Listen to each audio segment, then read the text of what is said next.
네, 신념지기, 저는 심기 주고, 그때는 나도 숨을 봐.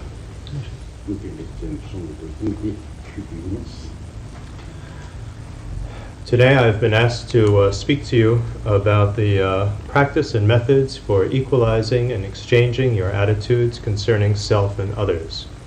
The subjects of love and compassion and developing a dedicated heart of bodhicitta, a heart dedicated to others and to achieving enlightenment, are the most important points of the vast-minded vehicle of teachings, or Mahayana. So what is this dedicated heart of bodhicitta? It's a heart which is totally dedicated to achieving a state of complete and total clear-mindedness and full involvement. In other words, to reach one's fullest potential and achieve the enlightened state of a Buddha. But if you ask if your heart is dedicated just to achieving enlightenment, is this alone by itself what it means to have a dedicated heart of bodhicitta? No, it's not, because in addition you need to have a heart which is totally dedicated to others and to bringing about happiness and working for the benefit of others. And when you have these two attitudes together, this is what's known as the dedicated heart of bodhicitta. So in order to develop this dedicated heart, before this you need to have the attitudes with which you wish everyone to be happy, to be able to benefit everyone, and the wish for everybody to be free from all their problems and suffering and unhappiness.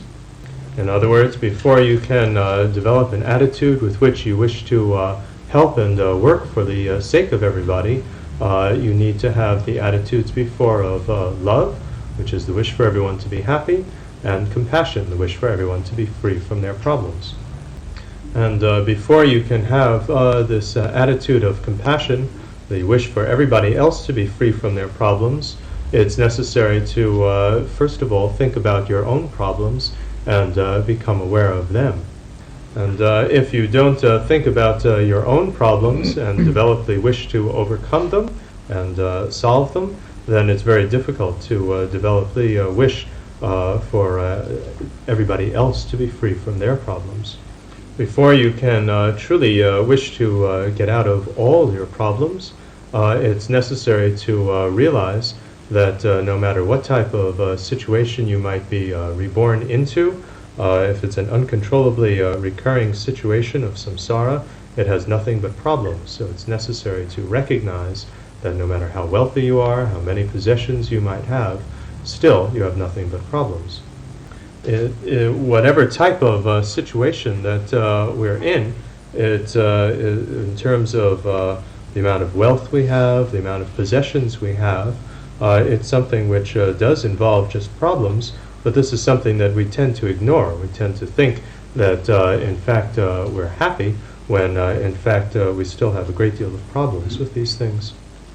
Because when you're in an uncontrollably recurring situation, then in that type of situation, even if you have a very high position, you have a lot of problems associated with that. You have the problem of worrying about falling and losing that position and being demoted. You have worries wondering about whether or not you're going to get further promotions above that, and in fact you're never satisfied and you're filled with great anxiety about the entire situation.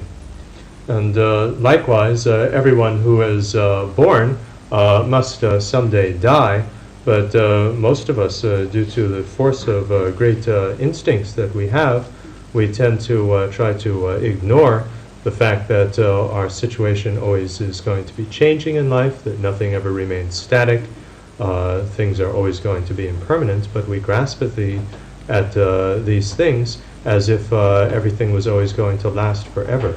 We grasp at things as if they were static and permanent, when in fact they always are going to change. And even if you are aware of your mortality, aware of death, there are many people who strive very much to become a god in their next lifetime, to become the most magnificent god that could be, or to become the wealthiest human being, and so on. There are many people that have that aspiration. And let's say even if you are reborn as a god, you could be reborn in any of three types of dimensions that there are gods. There are gods in the dimension of sensory desires. There are gods in the dimensions of ethereal forms, and then there are gods in the dimension of formless beings. And each of these god realms, as you get progressively higher, are more and more magnificent. The gods and the palaces that they live in, and everything as you get higher far outshines everything that is beneath it, and everything beneath looks very inferior compared to the further realms above it. And in these various god realms, the gods live extremely long lives, which are filled with a great deal of happiness, and it seems as though they have no problems, but eventually their time is finished, and the positive potentials that they had built up for living such a happy life as a god are finished, they're depleted, and then the gods become aware that now it's time for the negative potentials from the past to bear fruit, and they're aware that they're going to fall from the realm of the gods, and now they're going to be reborn in a horrible state. When the signs of their upcoming death appear to the gods, then they have a great deal of misery and unhappiness. Their flower garlands that they wear begin to wither and fade. Their body starts to give off an offensive bad odor, and their friends who usually had always been with them now will have nothing to do with them. Everyone will leave them far behind and alone, and the mental suffering and anguish that these gods experience is something just incredibly great. The palaces in which the gods live are something which are really magnificent. They're made of beautiful gems and polished stones. But then they have this tremendous suffering and unhappiness at seeing that they're going to have to leave behind such beautiful homes, such beautiful and wonderful friends, and so on. Their suffering is just unbearable. So the most wonderful type of rebirth that we can imagine would be as a god, and it's important to realize that even as a god, still you have nothing but problems. You have all this unhappiness that you would need to experience. So when you look at all these splendid and magnificent situations that you could be reborn in, and realize that they are all involved in uncontrollably recurring situations, and they have nothing but problems, then you develop the type of attitude and mind that I must get out of all these types of problematic situations altogether, and this is what is known as the determination to be free, or renunciation. It's the determination to be free from all problems.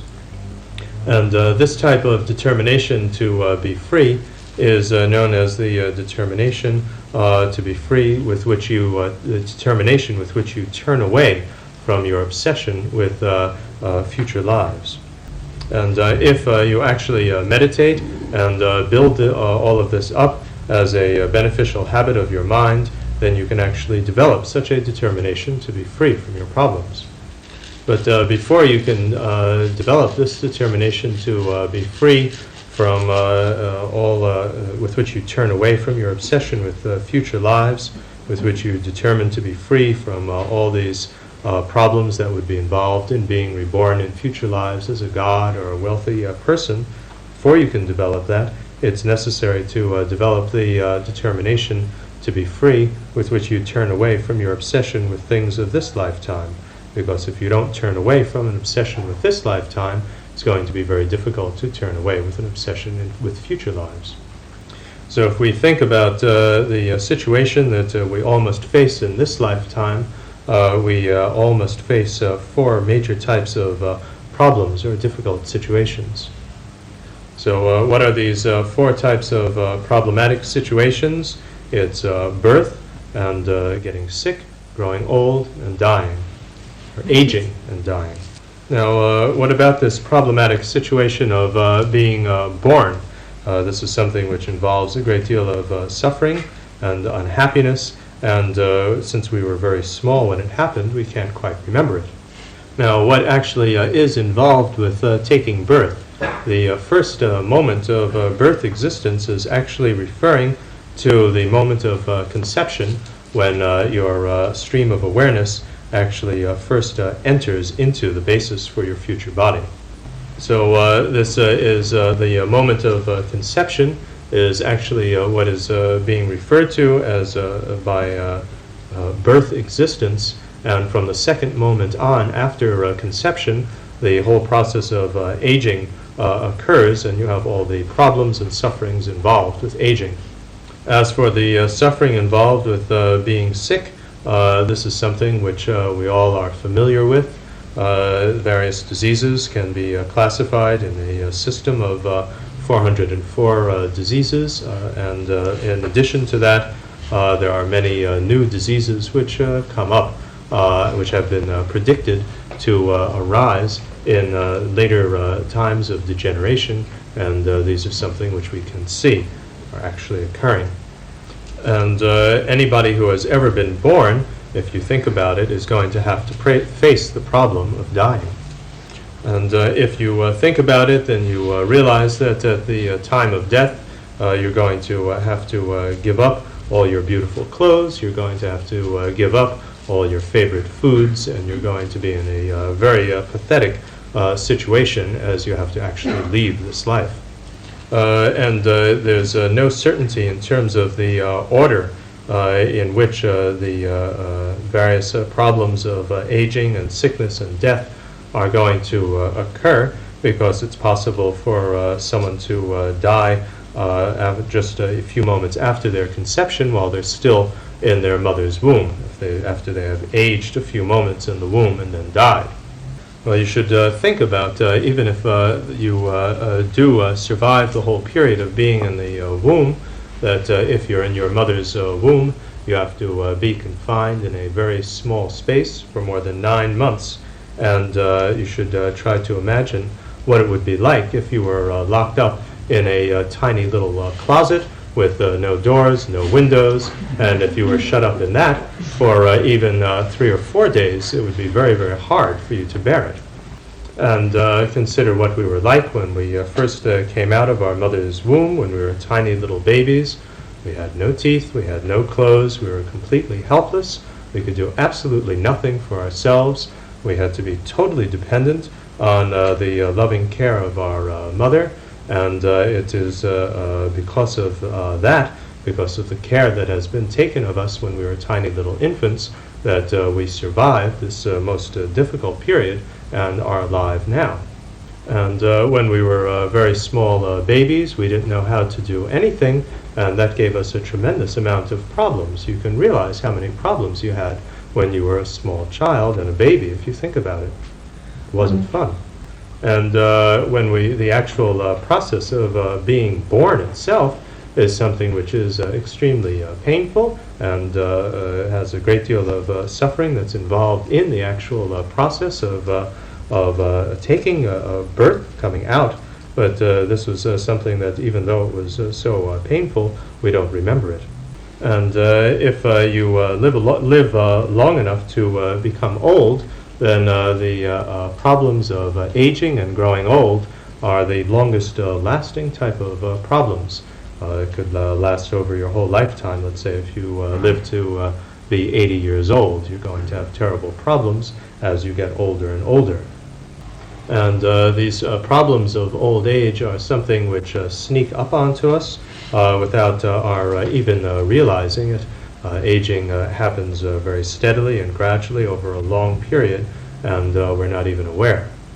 And if the suffering and problems of growing old were something which didn't just happen gradually, but which happened to you all of a sudden at once, it would be something extremely terrible. Just imagine what it would be like to be 16 years old, and then the next day you wake up and you're 80. It would be as if you had just put on a mask of an old person. You don't realize that you actually grow gradually to change into looking like this. And if you think about the types of problems that you face when you are old, for instance, in terms of your physical strength, that even if you want to work and your mind is very much active into wanting to work, still your body is not able to do it. And that gives you a terrible problem of frustration. And even if you had a very clear mind when you were young, you start to forget things, and your sight is no longer clear, and it's just awful. And likewise, the foods which you used to like so much, you find that they no longer agree with you. Even though you want to eat them, you can't. It just makes you sick. And all the places where you used to like to go and the things you like to do, you no longer can go there or do them. It's a terrible problem and unhappiness. And likewise, no matter how much wealth and possessions you might have accumulated during your lifetime, you are eventually going to reach the point where you're going to have to leave everything behind. And that's a terrible problem. It makes you extremely unhappy and miserable. And then the greatest problem that we have to face is when we actually have to die, when all the medicines that we've been taking are no longer of any help, nothing works, no medical technique that we try is of any help anymore, and we're going to actually have to face our death. We're going to have to leave behind everything that we had, and our mind stream is just going to have to go off by itself alone. And that's the greatest problem and suffering that we face, that we will have to face. Now, this suffering that you experience at the time of death is something which is intense, but it's very short, because it only takes a very short time to actually die. And if after that everything was finished and that's it, then that wouldn't be so bad, because the intense suffering of dying is something that's just short, and you get over with it and it's finished. But in fact, that's not the case, because after that, again, you have to take rebirth. Again, you have to go through the whole cycle once again. It's an uncontrollably recurring situation that just goes on and on without any end. If this uncontrollably recurring cycle, this situation, is something which just repeats. It's like the seasons of the year. They go through the 4 seasons of spring, summer, fall, and winter, and then the cycle just repeats again. It's like these large machines that are used in fields for harvesting, that the wheel of it turns around and it harvests the crops, and then later it's involved in plowing, involved in sowing the field, and it's just a circular thing that goes on and on. So you might ask, well, what is the purpose of being aware and mindful of all these problems? It does have a purpose, because it inspires you, it moves you to actually develop a wish to get out of all these problems. Now, and in fact, there is a way to get out of all the problems that you have, that you could possibly face. If it were the case that there was no way to get out of your problems, then it would be much better not to be mindful of them and not to think of them at all. But in fact, there is a way to get out of them. Therefore, by thinking about them, you will be moved to try to follow that method. So when you think about all the problems that are involved with just being caught up with things of this lifetime, just being involved with food, clothing, and fame, and you see that to put all your energies into that, it just has no essence, there's no point to it at all, then you get the type of mind with which you turn away from your obsession with just things of this lifetime, and you have the determination to be free of all these type of problems. So you should think about all the problems that you would have if you were born in any of these uncontrollably recurring situations, especially if you were to be reborn in any of the worst states of rebirth, how awful that would be. And you generate the determination with which you feel, I must get out of all these problems. This is awful. And then you go on with that train of thought. And just as you have this strong determination to be free from all your problems yourself, then you should think about how everybody else is in the exact same situation. Everybody else has to face all these problems in life, no matter where they might be reborn. And then you just exchange this attitude, and instead of just thinking of it in terms of yourself, your determination for you to be free from your problems, you should develop the same determination that everybody else should likewise be free from their problems, And that type of attitude with which you wish everybody to be free from their unhappiness and suffering is known as compassion. So it's extremely important to develop compassion on your mind stream as part of you, and therefore you should be certain about the method for being able to do this. When you wish for everything to go well with everybody else, for everybody to be happy, that type of feeling and thought is known as love. And these are things which you have to practice to develop, and you have to be certain to develop both love and compassion as part of you. So, for instance, when you are eating something that's especially delicious, you should try to develop the thought that wouldn't it be wonderful if everybody else as well could enjoy this delicious treat. And when it's very cold outside and you're wearing a nice warm coat or sweater, likewise you should think about all various beings and people who are cold, and have the prayer and wish that I wish everybody could have such a nice warm coat. And when you're living in a nice, beautiful, comfortable, warm house, you should think about all the various creatures that don't have any houses to live in, and again generate the strong wish that I wish everybody could live in as nice and comfortable a house. And if you practice and offer prayers like this, first what will happen from this is that all of this will actually happen to you. But to offer these type of prayers because you realize that you're going to get these nice things for yourself first is completely improper. Among the famous three brothers from the Kadampa tradition, one was called Geshe Chengawa, and he always prayed that may I be reborn in one of the hells for the benefit of everyone. And when he was about to die, he said that, oh dear, my prayers are not going to come true.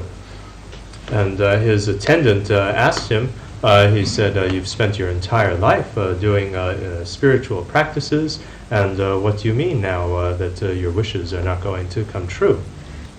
And he said that I always prayed all my life that for the sake of all beings, that may I be reborn in one of the worst states of rebirth, and now when I'm about to die, I have received the vision that I'm going to be reborn in a Pure Land Buddha field, and so please set up offerings. And then he started making offerings of mandala, of a round symbol of the universe, and he passed away like this. So it's extremely excellent that you are interested in and have asked for teachings on this whole process of how to change your attitudes concerning self and others.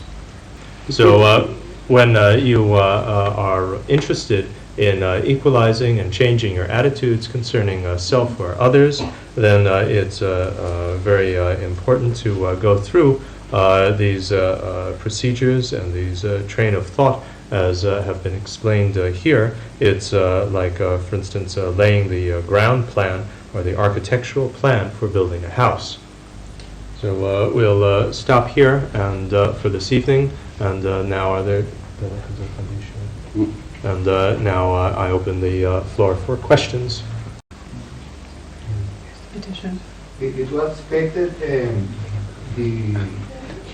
a new avatar, a Kalki avatar, or Maitreya. I wish to know if Maitreya is He's coming. Where? When? Ja, also die haben gewartet, dass ein neuer Avatar kommen sollte, Maitreya. Ja. Und ich möchte wissen, ob das passiert ist. Ist euch so? He heard that a new avatar will come, Maitreya will come, and he wants to know if that will happen, how has happened. Will happen, has happened. Und die Grandi Gyawachamba, die Zambuling die Chongire, die Hakogire, und die Chuntsare, die Chongire, Kandire, Chungire. This is something which will happen in the future. Das ist etwas, was in Zukunft geschehen wird. No, but they waited immediately for it. The legends, it will be very soon. Es hieß also, dass es sehr bald sein soll, sagt der Herr.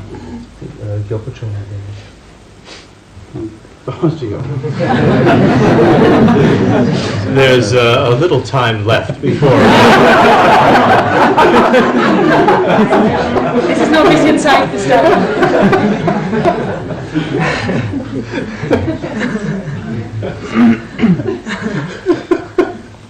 In this world age, it has been predicted that 1,000 Buddhas will come as universal teachers, and all of these will come during a time when the human lifespan is declining. The human lifespan goes through cycles during a world age, and the present Buddha, the Buddha Shakyamuni, came when the human lifespan was 100, on its way down in the declining period. So the Buddhas of the 1,000 Buddhas of this eon, the present Buddha, Buddha Shakyamuni, is the fourth of these Buddhas, and he's been preceded by the Buddha Kashyapa and two other Buddhas, the first and second, and the Buddha Maitreya will be the fifth of the 1,000. And in the future, the human lifespan will decline and go down until it's only 10 years. And in the future, the times will become worse and worse. People's lives will get shorter and shorter. They'll go through the lifespan in a shorter period, a life cycle, so that eventually they will, their whole life will pass in 10 years, and likewise they will become smaller in size, and it will reach a very awful state in the world. And the people of this time in the future will be extremely aggressive and warlike, and will always be fighting with each other. Everyone will be the size of midgets that you see in the circus. But then after that terrible period, then the time will change, and then the human lifespan will start to increase. And if you ask how will the times change at that period, it will be in terms of an emanation of Maitreya Buddha will come, and he'll take the form of an extremely beautiful and attractive person. And everyone will see Maitreya and see him in having such a beautiful and attractive form, and they will say, "How did you get that way?" And he will answer them and say that I became a beautiful person like this as a result of always having meditated on love. And although all these little people at this time won't have any idea of how to meditate on love, they'll start to repeat the word love, and everybody will be saying love. And even just repeating the word love like this is something which will have great benefits, and eventually the lifespan of people will start to increase. The situation will start to improve. And then as the lifespan increases, this will be the period in the world ages when you have the appearance of universal monarchs who have various types of wheels of authority. There are those that have golden wheels, those with silver, those with copper, and those with iron wheel of authority.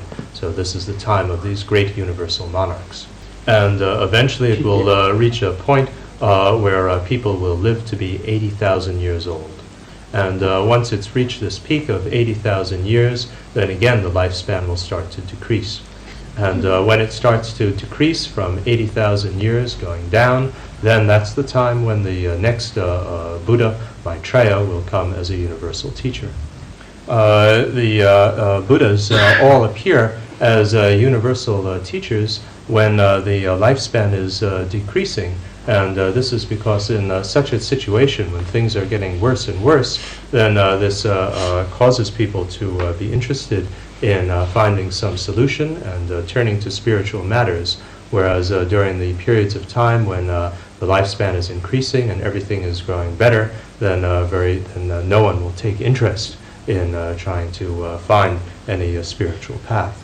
At that time, when the lifespan of humans has reached such a great length of 80,000 years, this is a time when everything in the world will be very beautiful and happy.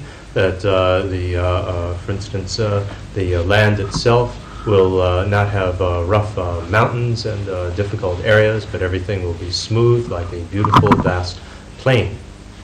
And unlike the Buddha Shakyamuni, who had to demonstrate doing very difficult ascetic practices for 6 years, this will not be necessary for in the time when the Buddha Maitreya comes. He will only give a very brief indication of difficult practices. And why is that? It's because Maitreya, his name means love, and as the result of his very intense practice and meditation, always of love, and this being his major emphasis, there will be less need for such a difficult practice at his time. So that's the result of his tremendous practice of love. And the Maitreya composed a short prayer of love, and he has been practicing and reciting this prayer always, and likewise many others will have said this prayer, and this situation of how things will come about at this future time will be the result of all these prayers of love. And if now at this present time we follow very well the teachings of the Buddha Shakyamuni, then it has a special feature that we will be reborn among the first of the disciples in the future of the Buddha Maitreya.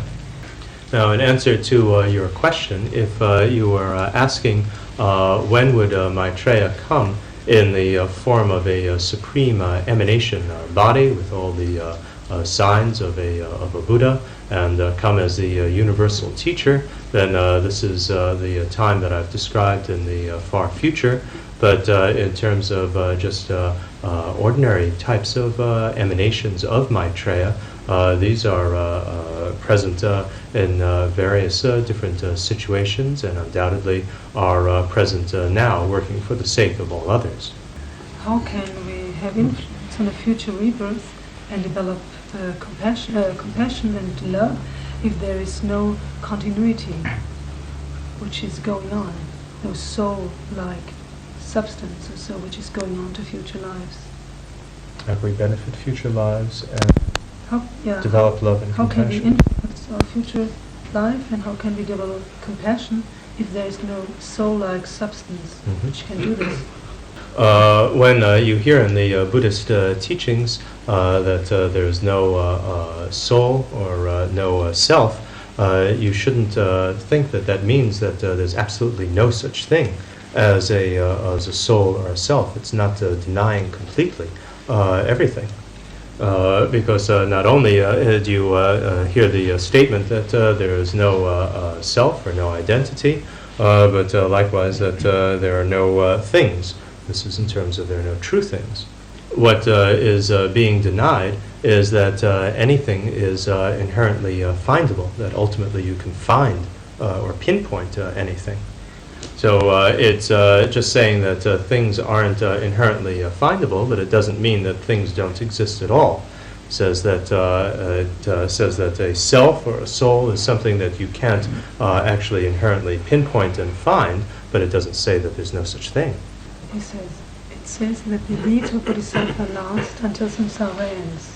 What's the relation of this to shunyata, and what is it? How does it relate to the fact that a Bodhisattva shouldn't want to leave samsara and reach nirvana? The Bodhisattvas, or dedicated beings, they work for the sake of everybody until everybody is free from samsara.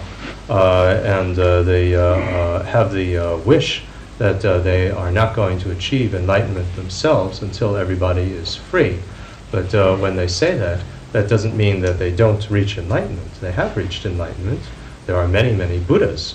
The point is that they are not going to reach it just selfishly for themselves until everybody is free. So they give that up. They don't do it just for themselves. They do it for everybody else. And in this way, then they work to help everybody.